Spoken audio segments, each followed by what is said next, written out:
Hello, hello. Now I have to get my things in order. Hello.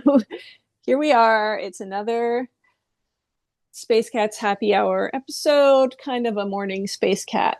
Even though it's the afternoon. We are April 10th. Hmm. Um, and our last episode was recorded on April 6th. So this is a quick turnaround for us. And we're going to be talking about our theme, You Are Not Alone, today, which is a nice one, cozy. I am Zadikat, aka Sun Portal, aka Canadian KK. With me, as always, is the illustrious, Dread Pirate KK in the yeah, house. American KK. American Yeah. KK. Yeah, we're we're keeping we're keeping those two countries in Connected, connected. represented. We're blurring those imaginary boundaries between my home and your home. Yeah. Um, it's really cool because everything that all the subtopics that came up for this all fit into the larger topics. And so uh, I just think that's really kind of nice and synchronicitous. Did I say that word correctly?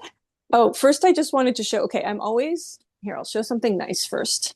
If you're watching the video, oh, by the way, you can find us on Spotify, YouTube, wherever you get your podcasts, but Spotify and YouTube have the video versions if you want to see. So I'm always collecting whenever I go outside Wow. little dried things and twigs to make I love these little flower arrangements. I'm holding up a clear vase with a bunch of dried flowers and sticks and stuff. So I'm always have my eye. And then I found this piece of bark that I brought home, but um, it really just looks like a crushed turd, like somebody stomped all over a huge dog turd. I wasn't gonna say And it. so it's been like lying around the house, just looking really gross. But I think I'm still going to find something to do with it. Oh yeah. This is just this big chunk of bark, and I was like, yeah, I need that. But yeah, it's very off-putting right now at the You know moment. what? Don't take anything too seriously. Dog shit is funny. Like Yeah, it's true. Very it's true. just Maybe I'll prank people with it. yeah. I've been dying to get back into pranking. I'm a pranker. Oh yeah. Um, Last episode that we put out, the one about finding peace in a post-truth reality. If you haven't heard it, I urge you to at least go back and look at the links that I posted in the show notes, because I did a big good news roundup, and then I was kind of vague because I couldn't remember the actual stories, but then I went and found a bunch. So there was a lot of nice articles if you need a mood boost in the show notes of that episode, about, yeah, a lot of good news stories. And just as we were about to record today, Mike, my partner, sent me a link to a story about how they've found, uh, it's looking like it's a cure for HIV in Canada, a new treatment that would cure. And so where I live. And so that's really cool.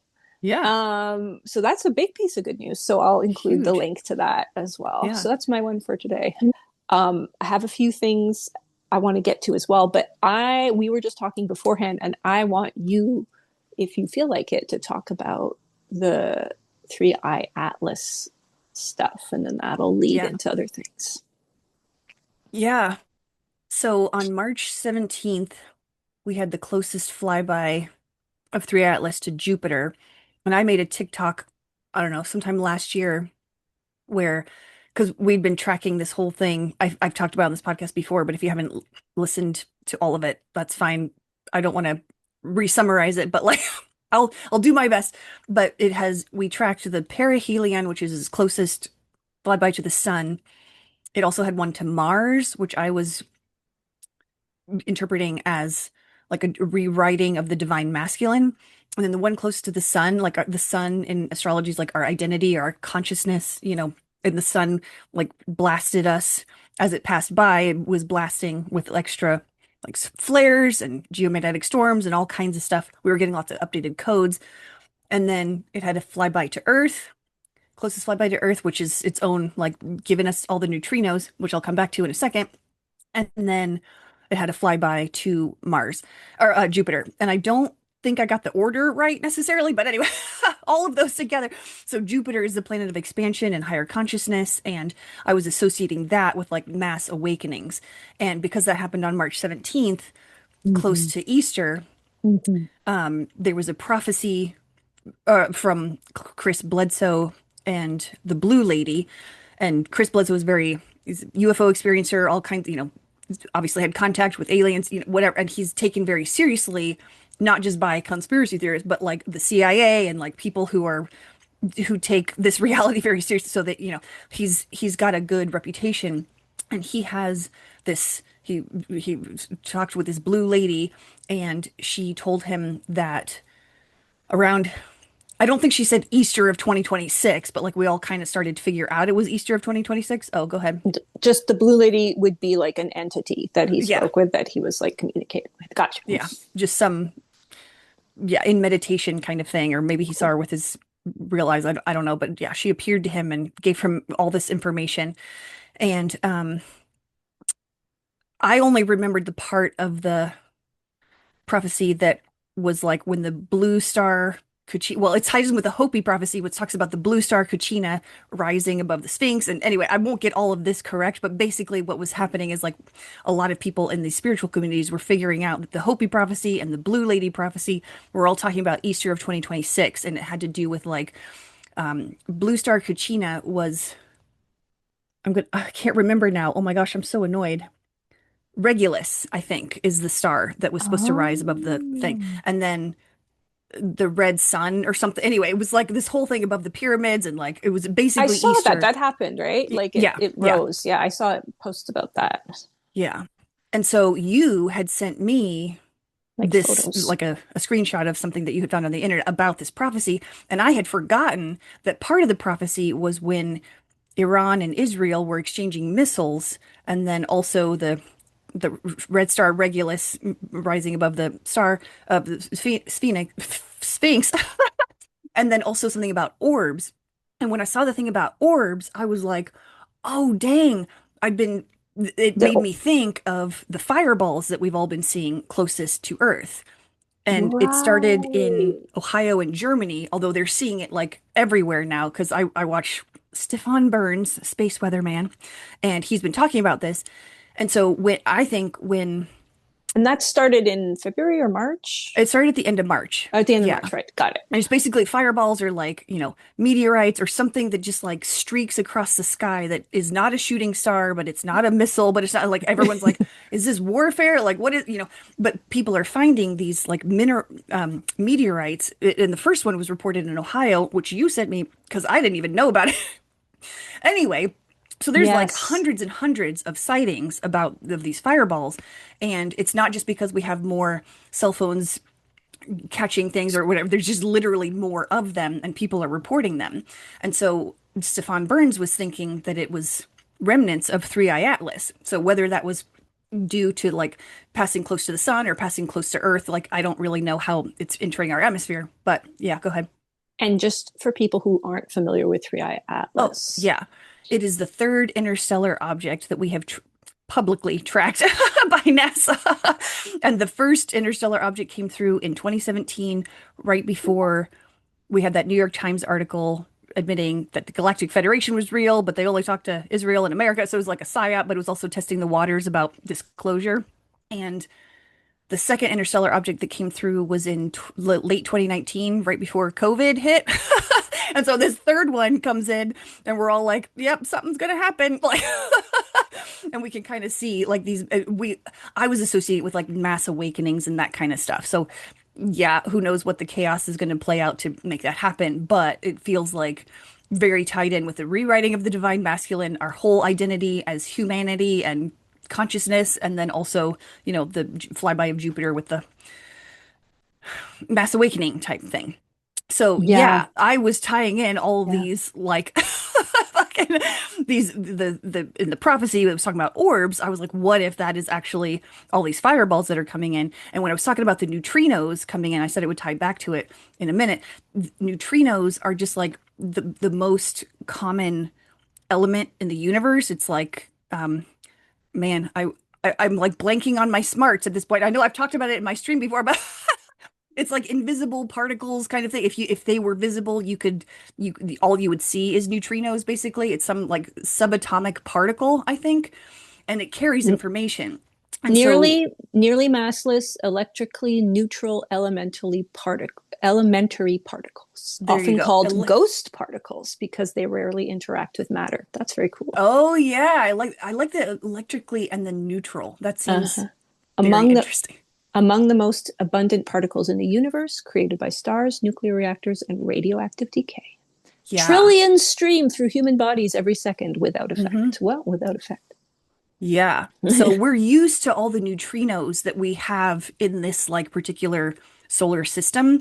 And so it's like, when Mercury does this with this planet, and that is a kind of neutrino that it's like an information stream and it kind of affects us in different ways. And anyway, but this interstellar object coming through is bringing from billions of light years away, 3I Atlas coming in, or like the other two were coming in. I don't know how far away they came from, but 3I Atlas was so far away. We didn't even know, we don't know how to predict its trajectory. And so it's bringing in all these new neutrinos. And the fact that, like, bits of it, if you buy into that theory that these meteorites, these fireballs that we're seeing, are part of Three Atlas, which I believe they are. Maybe there's more stuff going on too, but like, it feels correct to me to have that be part of the story where it's like, here we are with like literal, and Three Atlas was carrying a lot of organic matter. And so life forms in whatever elemental way are entering our atmosphere, and it's like elements of consciousness and all kinds of new information, and like it's going to take the time it takes to sort of arise within us, and it's not going to, it's not like a switch is going to be flipped kind of thing, but like also as we talked about earlier today, it just feels like everything is speeding up in general, so maybe it Maybe is a more like a switch so will be flipped. exactly. So that was, I the trigger. really like your how you interpreted the orbs as these fireballs. That's very interesting and cool to me. Because we also have seen a lot more. There have been orb sightings, especially over like military bases or airports and stuff, and people are like, "Oh my God!" And so that is also a thing.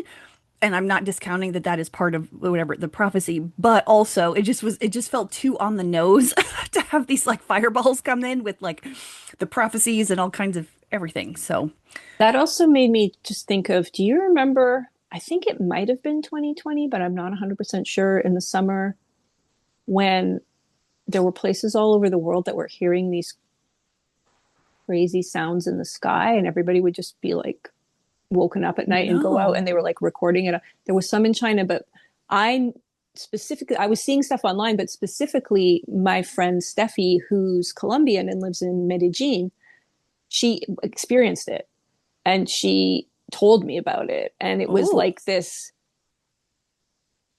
like massive, like deep metallic groan, interesting. just coming from everywhere. And she talked about going outside with her dad and just standing outside and being like, Whoa.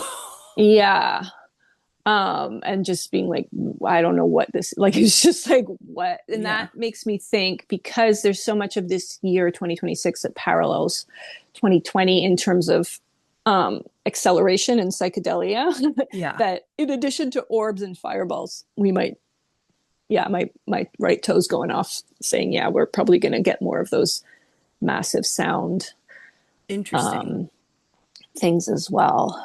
Yeah. But so the three eye atlas stuff, it ties into something that I'm going to talk about related to death, which also ties into you are not alone.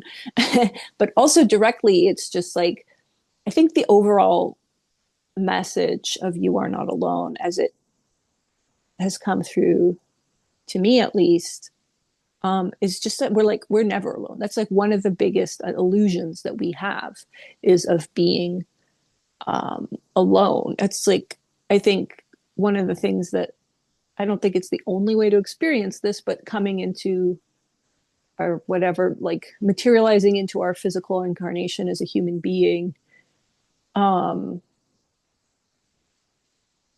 as a current iteration of a human being is to be able to like experience the sense of aloneness that Hmm. is like just so um not present in other forms of consciousness that you kind of like you could see why you'd want to find that you find that interesting and you'd be curious to experience to a perception that was like sort of safeguarded against knowing that we are in fact never alone. Our energy is never alone, and we're just big, you know, the metaphor that always comes to mind is like we're just a big mushroom, you know, we're like a big Yeah. metaphysical fungus consciousness thing. Yeah. Um, and of course, the three eye atlas part of that is this really cool human experience that, and like our solar system, our galaxy story that we're in, experience of getting to connect with actual like what we call aliens and ETs and stuff, and with which Three Eye Atlas is like considered to probably be a ship, right, Hmm. or some kind of something that is, Something. Yeah. you know, engineered by some other entity out there, and how beautiful and magical Yeah. that is. Yeah, it was Um, really cool to track it because I hadn't really tracked the other two at all because I was kind of before I was doing any of this stuff, but I just kept feeling because they're all, you know, all of humanity at this point was like kind of focused on it in a way that we haven't been about stuff like this before, except for maybe an eclipse or, you know, whatever.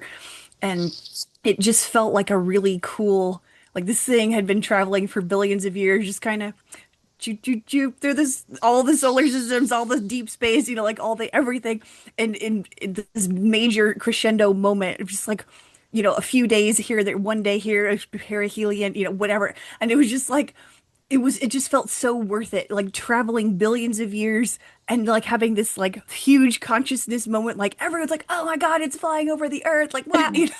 And I was like, can you imagine just being Three Eye Atlas, whatever it is, if you're just traveling for billions of years and you have this tiny moment, but it is such a big moment that like, and then it just kind of keeps traveling on its way.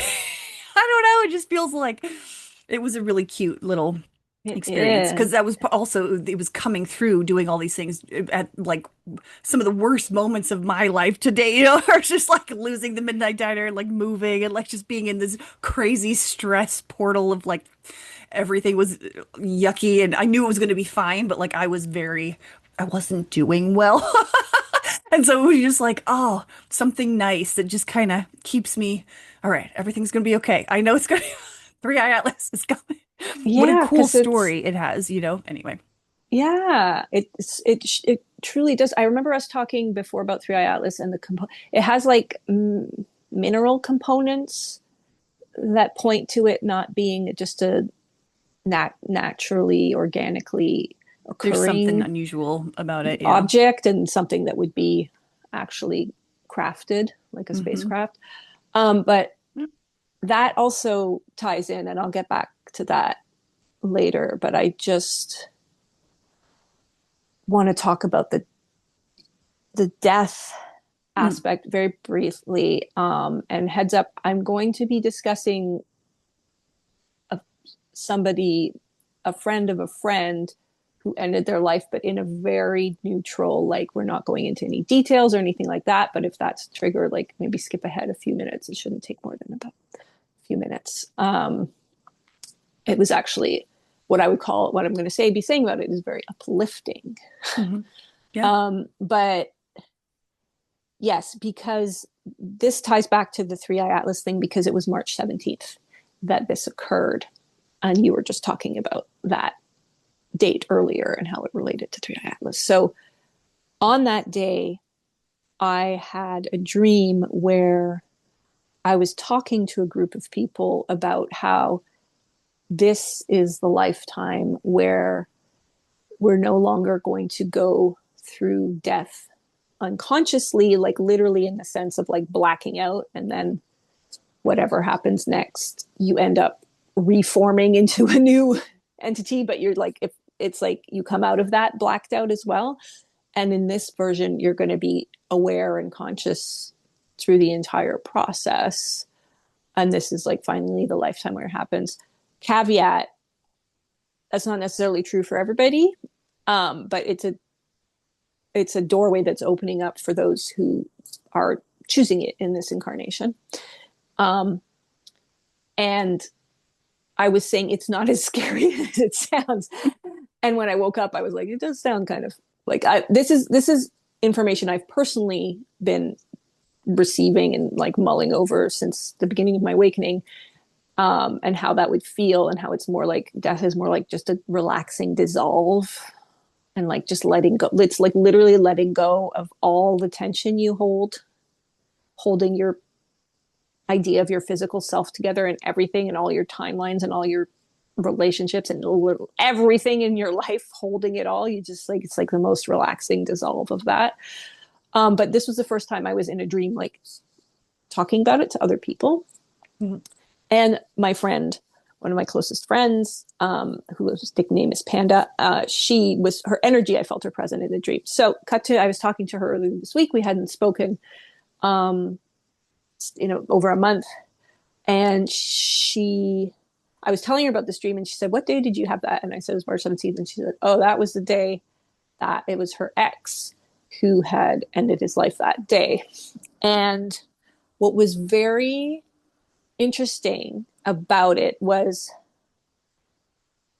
I, and you, I think as well, have been experiencing death differently for a long time now. And this is part of the, again, it's kind of another component of the you are not alone, which is like the other illusion of, aside from us being like separate from each other and distinct and able to be alone, is that death is final, and that you you're like this cut off thing that then ceases to exist. And it's like, you're part of this ever morphing whole that just reforms and reforms and reforms. Um, but so we've been experiencing death differently. And when I've been hearing about deaths, even those like relatively close to me in my life, I've been experiencing them from much different place, especially after like having sessions with people where I was hearing from their dead loved ones, or having dead people like trying to get my attention, and like hearing from, like having all these meditations and journeys where I connected with my own loved ones who'd passed on, and all of that stuff. Like it like, it hasn't completely taken away my human understanding of death and my fear and all that, like clench and like the grief or whatever, but it's completely like, it's completely transformed it. And so I've been going around having that, but as Panda was telling me this story of how the funeral service or whatever, the memorial that they held for this person played out, this was the first time I had ever heard anything like this from somebody else, which was, she's talking about what a joyful affair it was, and how he had a teenage daughter, he had an ex-wife, he had so it obviously could have been an extremely like shocked, tragic unfolding, but it was just like, there was so much laughter, there was so much connection, there was so much love, outpouring of love. And this friend has also been on a metaphysical journey since she was a child. She's been experiencing all sorts of things. So it didn't surprise me that she would be able to, she would be experiencing it that way. I should say able to, because that's the garbage, but she would be experiencing it that way. But it was very surprising to hear about like a whole group of people experiencing a suicide in that way. And she was saying for her own grief, like she went to her friend's house afterwards and she said, I have to stay in your spare room for about 24 hours. I'm going to be crying a lot. Don't worry. And she just like cried and cried and cried. And hung out with her friend, and then like she felt like really afterwards like she had grieved, and it was like, and she wasn't like rocked, she wasn't destabilized, she was just, and she had this like sense that's like uh he he was in a, he'd gone to a state where he was doing better. Hmm. And yeah, so That's awesome. yeah. um and I think we did an episode where you were talking, we were talking more about like destigmatizing and like getting the charge out of suicide. I think part of why we stigmatize it is because we think if we don't, it'll encourage people, but it's quite the opposite. Yeah. It always is with stigma. Stigma doesn't ever help somebody feel more like Yay, let's go. empowered to like Yeah. keep on living. Hmm. um but yeah, so that was that part, and how it connected to that date I thought was quite That is really fascinating, interesting. especially that dream. Damn. Yeah. Love it. Yeah, I've done meditations actually where I do the, okay, you're dying right now, and I just let go of everything. It's not something I can do all the time. Like I have to be in the state where I can really, whatever. It's not something I need to, like, who needs to do that all the time? But every Right. once in a while I do it, and it's really interesting because then I ask myself when I'm doing it and I get to that place and I'm just seeing everything. I'm like, okay, this is fun. Like you're not going to finish this. You're not going to anything. That's gone. You're not going to see this person. This gone, gone, gone, gone, gone. Um, and then I ask myself, like, what am I going to miss the most? It's always something that I would never have guessed. Like what? um, well, because like I'm writing these books for kids, and that's like my main project, and I have all these relationships that I love, and it was like, no, none of that. It's you're gonna miss doing sensory art projects where you're like they're very sensory, and you're gonna miss just that aspect of life because all the other stuff, like you're not actually um, losing your connection to anybody. So that's not going to Got it. bother you. And these projects, like they've gone, their energy has gone out, whether they're finished and finished, your soul knows that that doesn't even matter at all. You're just going to experience that like sensory, like playing with color and texture in that particular way. Yeah. That's interesting because like I was just having I was talking to I don't remember who. We were both kind of feeling like down or whatever, or maybe he was. Anyway, I I was saying what I do when I feel a little down or like, oh man, this is like, why am I still here? Why is nothing happening? Like it's stuck in the in between or whatever. And I'm like, I remind myself, and it works this time because I used to have to kind of really talk myself into it, but now it's just like I remember that being able to be here is so fucking magical. Like no matter how bad it gets or any of that stuff, and I'm not saying I enjoy the bad, whatever, but like I came into a physical body because I want to eat this delicious food. I want to swim in a pond. I want to feel the grass. I want to like smell things and like having a body is like whoa, like totally and being on Earth. I mean, what? And so I can feel I how mean, what? rich it is to just be in a and it's not like I want to escape anymore to go back to the like where it's easy and like oh finally get away from the suffering or whatever. It's like man, you don't have any privacy there. You get your speaking of like not being alone or like never being alone. It's like and maybe it just like kind of leads into that discussion too because it's just wow, I get to have all these and so I just like enjoy even if I'm eating something bad like sugar or whatever. I'm like, but I get to eat sugar. I can't do that when I'm a spirit. I don't know. I know. It's the sensory stuff is Yeah. we really take it for granted. Hmm. But I think what's going to be so cool is the other thing that we're seeing is all these breakthroughs around longevity and stuff, and like things that can potentially extend human lifespan. And um, what I feel coming is just consciously choosing when you choose to leave your human form, as opposed to following the current story we have around life cycles and age. which I think horrifies some people because they associate with that with nature, but it's just our current story around what's natural for humans, and it hasn't always been. Um, and um, Also, I was just thinking about this, like we already have an example in the animal kingdom of an animal that doesn't grow old and die, and that's the immortal jellyfish. The only reason it dies is if it's eaten or attacked or something. But other than that, it just something will trigger something, and then it'll revert back to a younger state.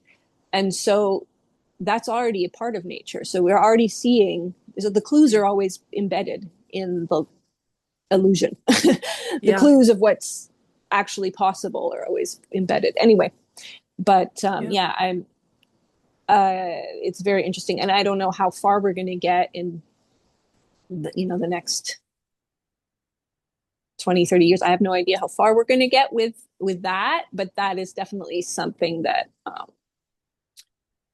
I've been feeling it since the get Yeah. go is coming in. That actually makes reminds me of one of the things I forgot to talk about in the good news section last time because you were talking about longevity, I think, or maybe it made me th whatever.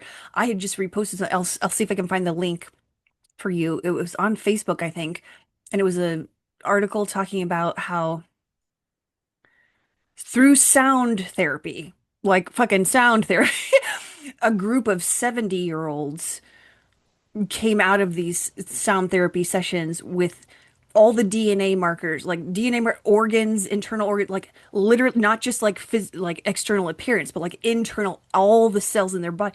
It was like they were 30. And, and the price of the thing wasn't even that expensive. It was like 4,000 something, whatever, which I know is maybe out of the range of a lot of people. Like I couldn't do that, for example, but like it wasn't $1 million or like even several hundred thousand, it's not, and it's just sound therapy. So anyway, that is absolutely already on the table. And I feel like it's going to be as fast as everything is moving right now. It kind of feels like, because I've been associating the next, so like Pluto and Aquarius lasts for 20 years. So for the next 20 years, we're going to have like a lot of innovation, blah, blah, blah, whatever. But specifically, the next 7 years, once Uranus moves fully into Gemini, which it's going to do at the end of April, those 7 years, that is another marker of like mind-blowing technological advances and like all kinds of new inventions and different everything. And so I feel like the next 7 years are going to be pretty mind-blowing in addition to stuff that's going to be happening over the next 20 years. And it's just kind of going to continue because like we're shedding the old reality of like it has to happen according to the according to the planets or like whatever. It's like no, no, no, we're just going to do our own thing. That's very cool to hear. Yeah. Huzzah. Hello. um, okay, so the other piece of good, it is a good news update that I wanted to talk about that tied in with the theme that kind of really brought together the download epiphany that I'd had the other day about this topic of You Are Not Alone is the Artemis trip around the dark side of the moon. And the first thing I have to say, as someone who experiences everything as like this dream with all this metaphor, everything's metaphor, the fact that we were going to the moon, in the tarot, it's the subconscious, right? We're going to finally see its dark side at the time when everything, this whole dark side of our human subconscious collective has been brought up, and we're like rooting around in it, and we're seeing it all play out at once. Every aspect of it um, felt very on the nose. And that Yeah. the rocket ship was named after Artemis, is the protector of like children, and that it had this crew that was like very diverse and included a woman, and just all these aspects of it. But so that's number one. Also, it feels very connected to me to these waves that have been propelling us through and into these accelerated realities and like crumblings, propelling the crumbling of empire and of old systems. So I'm sure there's ones before that if I thought back, I would twig to, but I definitely the heated rivalry, which I really not talk about, but like that, if you were online during, and even not online, it was leaking out everywhere, but like, holy shit, the wave of especially women's desire, but also just like joy and delight and like a feeling of like romance and just like so much love that like it was massive. And that after we'd had the fall, which in my oracle reading for the fall, it was very like resting energy. And it was a very stagnant time. Things like all this dense stuff was still happening, but it was very stagnant. Nothing was like moving on it. It was Mhm. just like happening to us. You know, we were just like beaten down. We're like, and exhausted by it. And then this wave of heated rivalry just like took off around the world. Um, and then propelled us into the winter, which was like, whoa, wake up. It's happening. Everything's crumbling. Wake Mhm. up to the lie that your power is in anything external. Wake up to the lie that there's an external truth that's fed to you as opposed to um, your own connection Mhm. to knowing and truth and your own truth and like multiple truths at one. Wake up, wake up, wake up. All of this crumble, crumble. We're seeing it all. Um, Yeah. and so I also wanted to talk a little bit about that. And also, when I was just talking about that external knowing, um, that we have this idea that tuning into external sources of information and data and knowing is the only way to feel connected to the collective. That's how you turn it like to like some kind of collective consensus and stuff, when that's just our limited understanding of our own ways of receiving information. When you're trusting your own inner knowing, it's not just an individual thing that you're isolating yourself from the collective. You're going into your inner connection to the collective conscious awareness, and that collective knowledge base, it's tapped into like multiple realities, multiple points of time, as opposed to like this single external fixed one, right? So we're in this learning process right now where we're building trust with that inner sense of connectedness. But that's what came through is it's the opposite. Like people think it's like, oh, you're going into solipsism or you're going into only believing what you believe and you're not taking in, but like it's that the lie is that when you go inward, you're only listening to yourself. You're tapping into all of it, right? Another aspect of how we're not alone. Mhm. um, but back to Artemis. So so that we had heated rivalry. Now we have looked this up. Now we have Artemis that created these beautiful flight paths that looked like a treble clef and showed us these incredible shots of the moon. And people were just like posting them and saying like, we're all in this shot. That's so crazy. It's so Aw. beautiful. It was just creating this huge surge of like love for humanity and like tenderness towards humanity. Um, I have trouble saying the word tender because it got so used. Anyway, moving on. I always cringe a bit when I hear the word tender, but just this massive like kind of tapping into that like deep unconditional love sort of. We got to experience that a bit of that feeling that astronauts get when they're out and they say they look and then like they just have this like profound emotional shift. And then the stories, there was the story of the astronaut whose wife had passed from cancer, and then they named a crater after her and they were crying. People have just been Oh, like, I didn't it's know been that. like people have been like crying and so Oh my emotional over gosh. this trip to the moon. And the other aspect of it was that the ship is built from recycled parts of other ships, and they carried on board, they brought all of this stuff on board, including hardware from the Challenger. I did And not know that. Oh my yeah, gosh. and some fabric scrap from like the Wright brothers, like all of it, like they have the badge from Whoa. Apollo 8. They have all of this stuff, and they carried like these stones that were engraved with all these people's names and stuff. Like there was so much collective energy in that rocket ship that held 4 Woo. astronauts.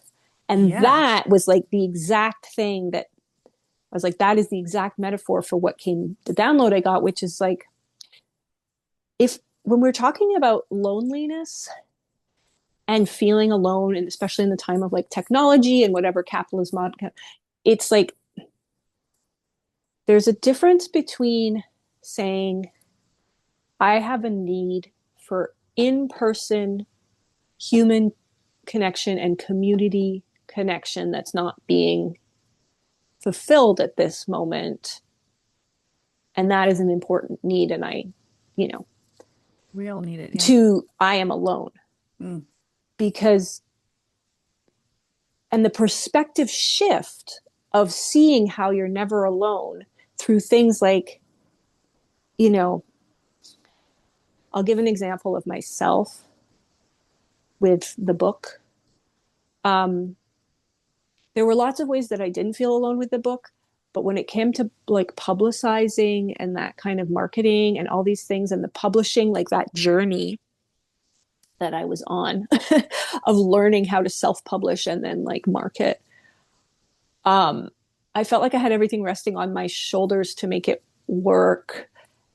And I felt so alone. But in addition to the ways that I did see that I was receiving help, but there were all these other ways that I wouldn't have thought of, which were like I was getting all these in like things in my feed about these groups that offered seminars and stuff on how to do these things I or remember that. Yeah. lists. There was so much information that from Googling and on the internet that I could access. It's just that type of thing that's so base level that we're so used to, but it's like the web of connection, the connectedness is there. Like I'm literally was never at any point using tools that hadn't been designed by other people, Hmm. or templates, or yeah, going to an online seminar that sometimes I would leave like still confused and bewildered because what I wanted was like a physical person just sitting with me and doing it for me or guiding me. But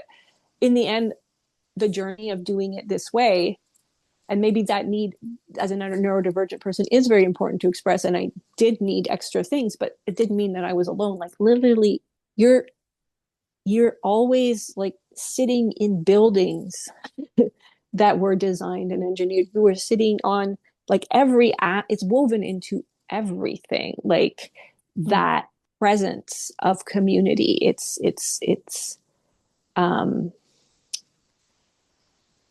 like, and if it's not, if you're living in a hut that you built yourself in the woods, then you are connected to nature, and it's only our story that like prioritizes human connection over everything else that tells us that we're alone if we're on our own in nature. You're like connecting with all of the very like alive, conscious, vibrant nature, and you're connecting with, you're surrounded by multidimensional entities and fae and spirit, and like all of this Hmm. stuff is just constantly there. It's like you couldn't be less alone if you tried. or Yeah. like or like go up, even that they people have referenced that poor little dog that would Leica that was sent up Hmm. on that, and like how lonely, they project all this loneliness onto her.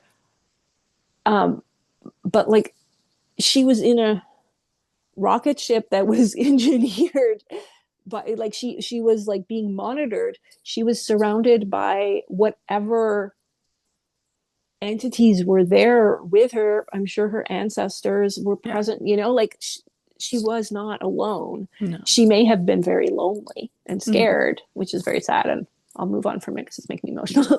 But oh, I think I'm connecting with her a bit. Yeah.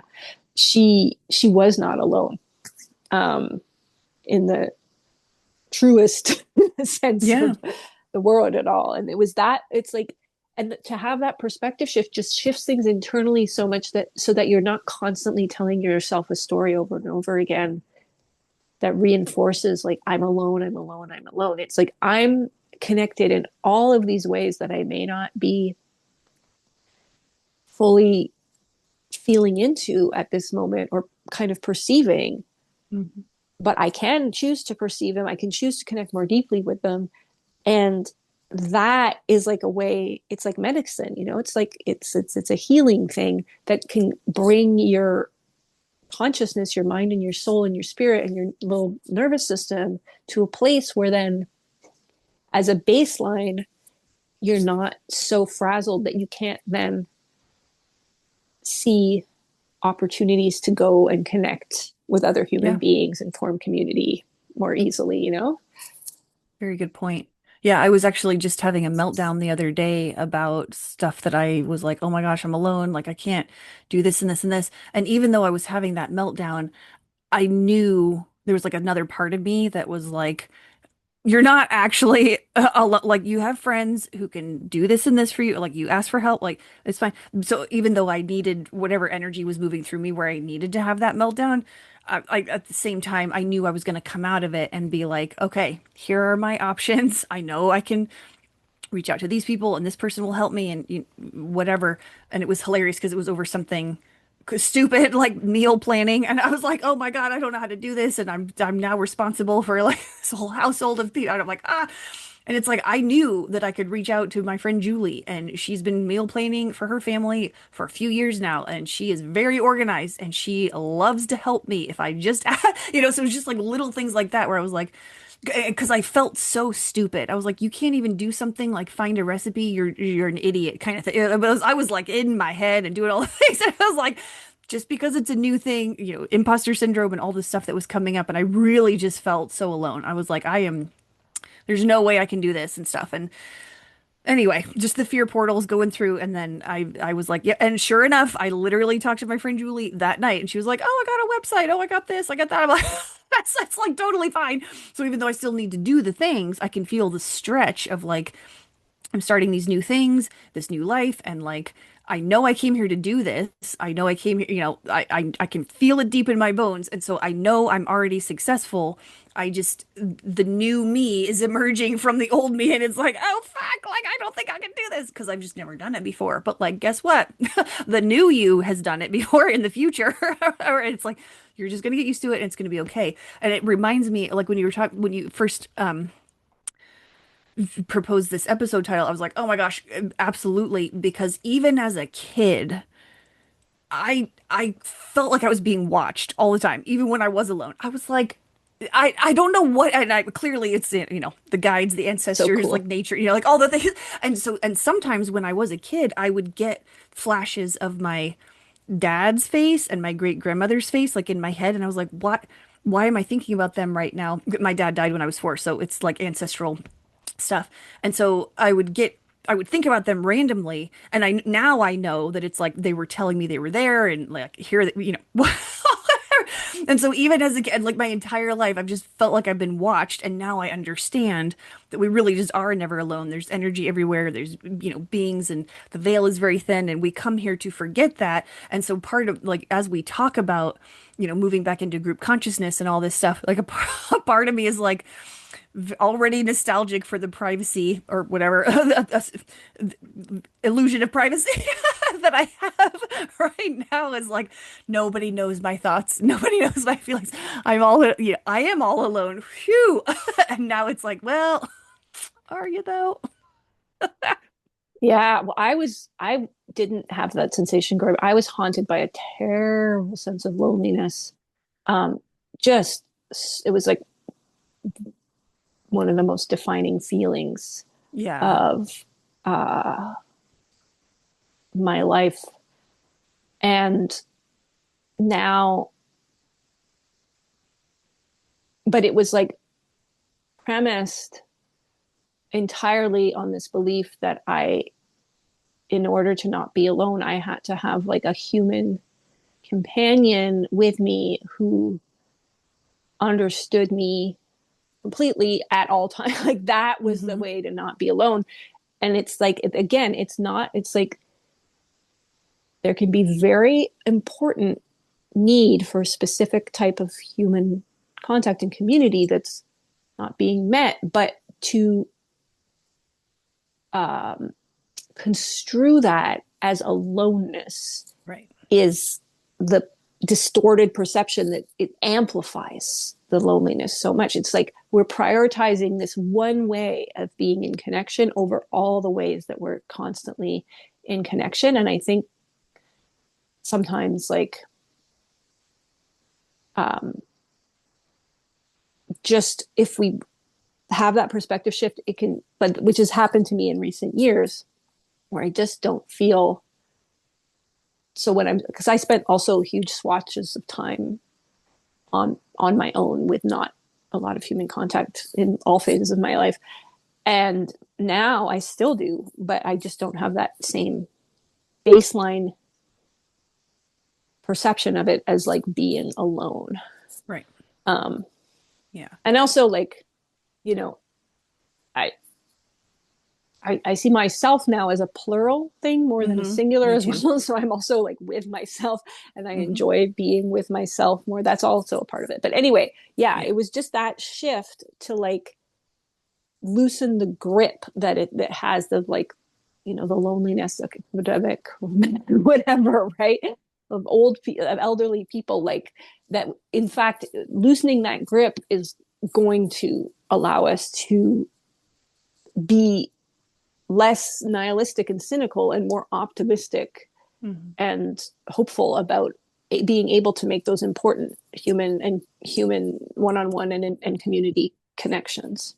Yeah, yeah. I've noticed a relaxing of my own nervous system and my whole body is just once I started to, because like you, I also was very, very lonely growing up. Oh my God, I've just felt so loneliness has been a major part of both of our journeys. And so it was nice listening to you talk about that because when I started my awakening and like getting in touch with myself and God and all the universe, mother nature, like all and then I really felt at peace as it became more and more anchored into me that I am not alone even when I'm alone. And so I going from spending time alone being like, "Oh my gosh, I'm so lonely." It's like I'm not though. I feel so peace and that peacefulness has translated into a less frazzled nervous system that allows me to connect with other people to bring in community, like physical people in my space and friends and that kind of thing. And then the whole thing about lessons around like make sure it's the right people because I was, but it was more of a space of like I feel like I was kind of like this and like spikes were in my energy field, like oh no, I don't want people around me and whatever. And now those spikes don't exist. It's like okay, I'm welcoming in and so it's like a magnetic draw of like the people who are supposed to find you are going to find you. And you didn't come here to do everything by yourself. And we're finding the people that we're meant to find to build the things that we're building. We're But it never really ever did doing require anything by me. ourselves. Yeah, it did require me to like first feel the being alone without the loneliness or whatever. And it was very rewarding. And I think also to tie this back to death and the fear of death, like I think so much of that fear is it's like, oh, this is something I have to go through alone. Right. And it's like, no, absolutely not. And also that's that expression, like you're born alone and you die alone, which Hmm. was coined, I forget who it was coined by, but I remember looking it up and it was a man. And I'm like, truly it had to be a man. I was like, are you're like the least alone you've ever been when you're born. You're inside of a human being's I know. body, attached by an umbilical cord, and coming out of it into the world. It's like, do you even know what alone means, man? Like, it's like, anyway, he was a Yeah. sexist man from the past, but you're Yeah. born alone. It's like, Hmm.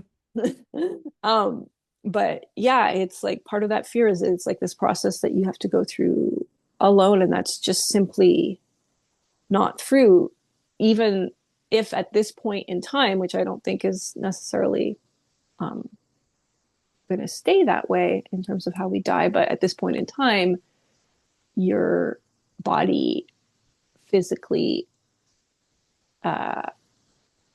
is it like you're like you're not dying with all of your loved ones at once at the same time, Right. right? Like you're having that level, but it's like you're you're everything that makes us up is just merging back into the whole of everything that makes us up. I think this is just coming to me now, is a bit, but it's like, what is it? It's like if you, I was reading the thing the other day about our atoms or whatever, like the tiniest nano whatevers of our of the building blocks of life are surrounded by so much space, Mm-hmm. like empty space around them, that if you took away all the empty space, like a human body would be like the size of like a grain of dust or something. And I feel like that, and like our like so, and we're also like never like really touching things. Like we're our Mm-hmm. electrons and how our electrons are always like moving back and forth. Like if you're next to a chair, like you're actually merging with the chair and like it's going back and forth, all that stuff, which is like this weird combination of like the empty space idea of isolation with you're constantly merging with everything. Yeah, Your physical self is constantly merging with everything around you. I think that gets like at that level, it gets mixed up in there as well. So there's something about that empty space. I think that people project a lot of loneliness probably. onto. Yeah. But yeah, you're dying like there's the whole of consciousness there with you. There's ancestors present. There's so many things. You're dying wherever you are, surrounded by everything. Like Mm-hmm. you're in a dying in a hospital that was built by humans on a bed that was created by humans, or you're dying in a forest floor surrounded by, all of the Mm-hmm. nature awareness. Like, yeah. Yeah. Anyway, I've said it again. I've said it enough times. We're not alone. We're not alone. We are not alone. Yeah. Um, so that there wasn't much more to the message than that, but I did, Yeah. I don't know if you have more things that you wanted to No, say, I think that was a good but I did wrap just up. want to share my spring oracle Okay. reading, Yeah. just to give a heads up. So winter, if there was like the more it snows, there was a lot about like walking around bearing it all. Both the figures in my winter one were naked, and it was a lot about bearing, and it was about dancing.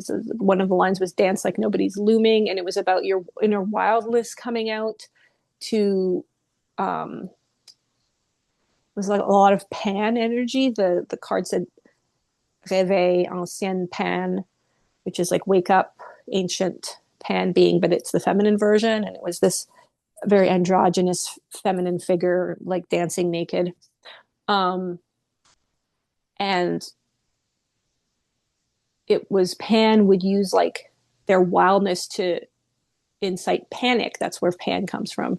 Incite panic in giants to like Oh. win battles. So it was like, this is your time to tap into your inner wildness. And, we've seen it. We Mm-hmm. saw, we're like, wake up, everything's happening. And people are just getting more and more unruly and ungovernable and Hell wild yeah. as they're like, why am I letting this toxic structure have any say over my reality? Yeah. Um, Now, and the more it snows, boy, did it ever in North America snow like Ooh. crazy. Yep.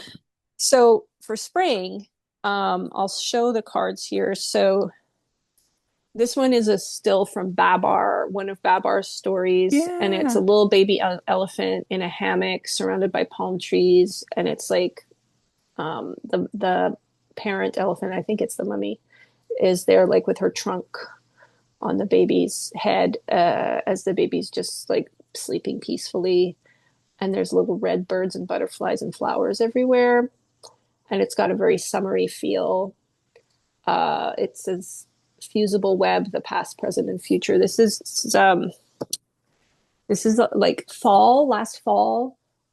I was telling the oracle reading was telling everyone, you gotta rest, you gotta rest. And it was during that gloomy, stagnant period because it was like, guess what? So winter's coming and winter's not going to be the usual hibernation rest period. So this also has that. This is like a lot of like, if you see red for me means take a rest, take Stop. a break, Mhm. chill, take a nap, whatever. Just stop and rest. So that energy, and it was what also came through in the reading itself is like, if you didn't, like I didn't take enough time to rest in the fall, this is your second chance to really rest, which tells me that things are going to be, um, moving accelerated again. I don't know, but this period also sometimes, and this may also be like a little bit more the later spring, but it has that energy of like, um, the lazy, hazy days of summer is what I call it in the reading of like, there it may feel like things are stagnant, like we go back into where we're like, wait, we were having all this, like, why are people not following up on this or that? But it's just like a rest period before things move forward again. So don't worry if there's things like at the collective level that seem like they're kind of stagnant again. Yeah. um but yeah, so this is the one card, is it's like it's just pure peace, chilling vibe. Yeah. um there's a lot about like time collapsing and being very in the present. That's a theme of both cards. It's like people really tapping into their ability to be in the present moment. And um, that's such an important and necessary tool to have in your toolkit right now, Hmm. is finding ways to that take you right into the present moment. So you're not forecasting and you're not ruminating Hmm. and you're not catastrophizing. Then total contrast. We have this one. It's from a Miro painting, and it's got this feminine figure with her arms in the air in front of a blue background, and there's like birds everywhere, and there's a bird on her head, and like she's spiky. She's got something zooming towards her that looks exactly like this was done, early mid um, 20th century, but it looks exactly like a mobile phone, Yeah. like a colorfully decorated mobile phone. She looks like she's holding a cigarette, but it's like a weird little like beetle thing. But she looks like she's just having a blast at a party. There's a waning crescent moon behind her. And so it says the Christmas horde dove right in, coral bells, loose root. And this one is like, so we see how we go from summer to winter, which is so far, I did this back in February, but so far, this is what the weather has been like. It's been Yep. ping ponging back Hmm. between summer energy and winter. So, um, but I do feel like that's more like, uh, early spring is going to have more of the winter, and the later spring is going to be maybe kind of hot. Um, but the Christmas horror is also, so I called her, she's a Christmas horror, but she's also the ghost of Christmas presents. Hmm. So presents, but also presents like gifts. Hmm. And so she is all about, she's, what I said was like, picture yourself at an end of your party that's going to leave it sideways. The music's full tilt, the dancing's riotous, and a lone finance guy is in the corner puking into a white elephant gift bag. So you can kind of from that infer what might be happening at the collective level. But my Yeah. readings are always for the inner parts, inner young, youthful inner parts of ourselves that prioritize play in Hmm. life and prioritize. So they're not really always concerned about like doing the work and stuff. So this one is like, stop following the news.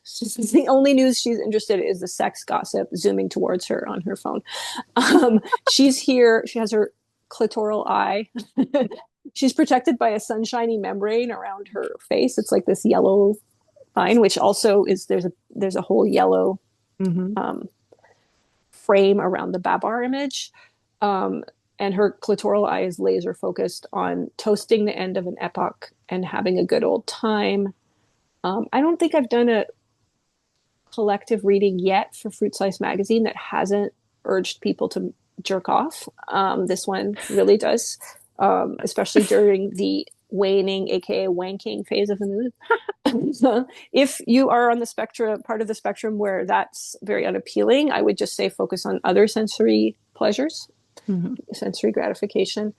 Um, and this is again about the power of fun to create your reality, right? It's like we've probably a lot of us have spent the winter like kind of glued to what's happening because it's so dramatic. Hmm.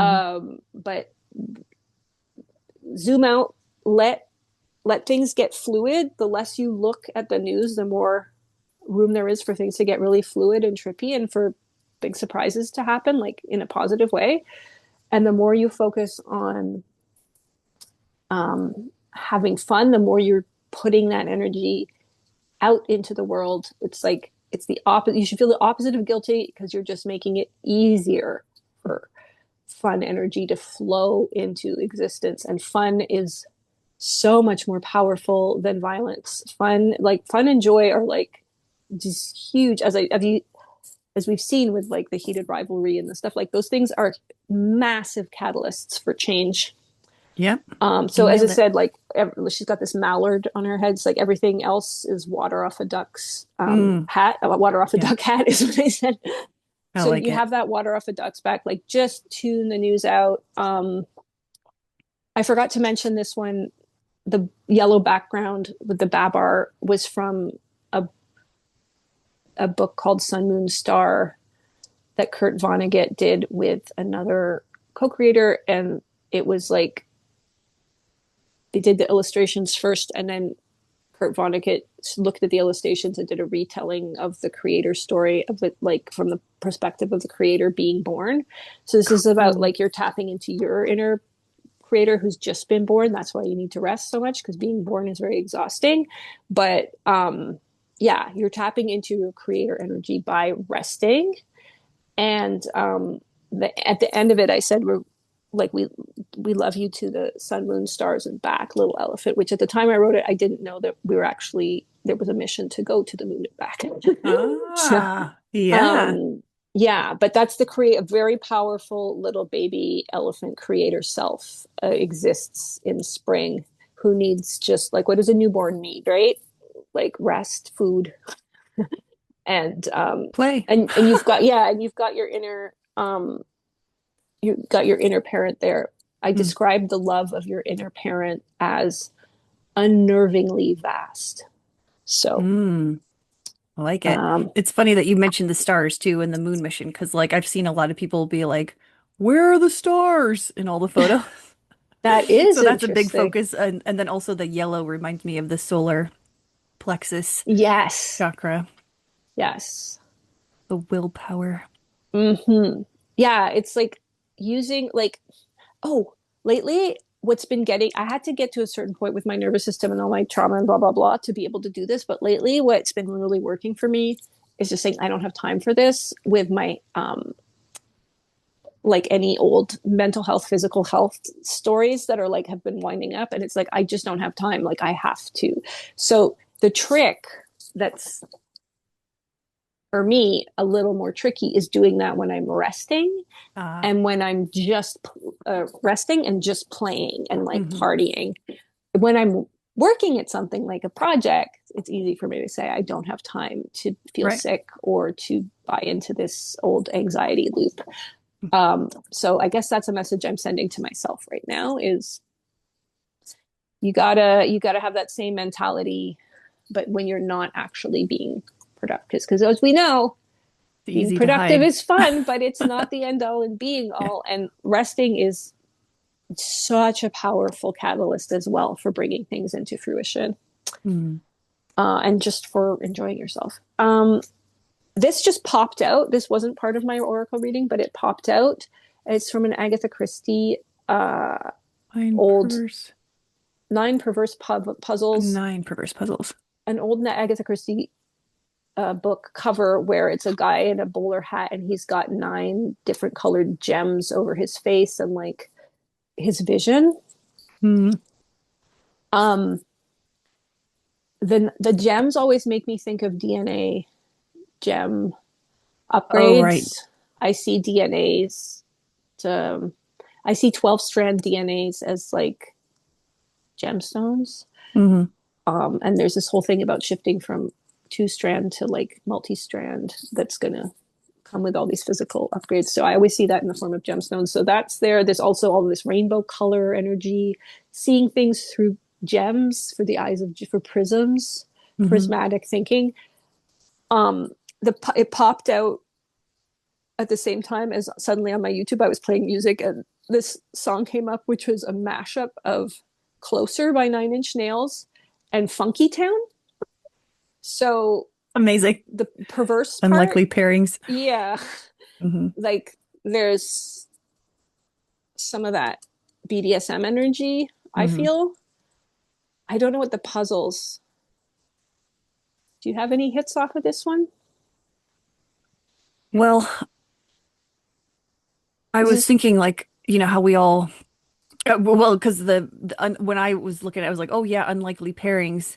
And I'm definitely part of an unlikely pairing, but it feels like we fit together like puzzle pieces. Like it could not be any more perfect, even though it's very unlikely. And also, Oh, my background is like I was part of the BDSM, so maybe that people are like kind of, and yeah. I had not an awakening with BDSM, but like it really helped me like over a lot of block. Like I don't know, it's too big of a story to get into now or whatever, but it very much helped me to be part of the kink community. To like, it's very much nervous system work in a very broad picture. That's all. I'll tell the story later or whatever, but like, yeah. Yes, and also like as consciousness, like accepting the parts of ourselves that love Hmm. pain and destruction and that bring that into our reality. Kink is great for that. Yeah. I love what you're saying. The other thing I'd add is it seems to be like an older form of masculinity. This guy from like early 20th century in a bowler hat, and Hmm. he's puzzled and he's looking at things through prism. So I think it's like that thing is that version of masculinity out there is and in here Hmm. uh is going to be puzzled and see things from new prismatic ways.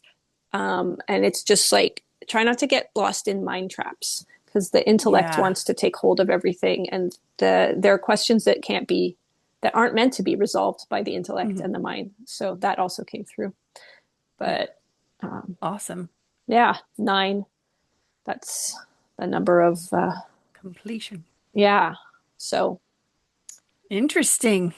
we made it. We made it in our time frame, just barely.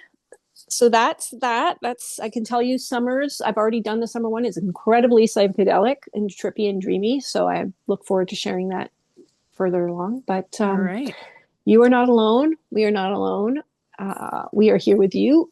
We are literally here with you if you're listening to us. Hi, hello. Hello. I can see you. um, and we'll chat next time. Take it easy, Space Kitties. Oh, and please subscribe and also follow us and give us a 5-star rating. Thank you. Yeah.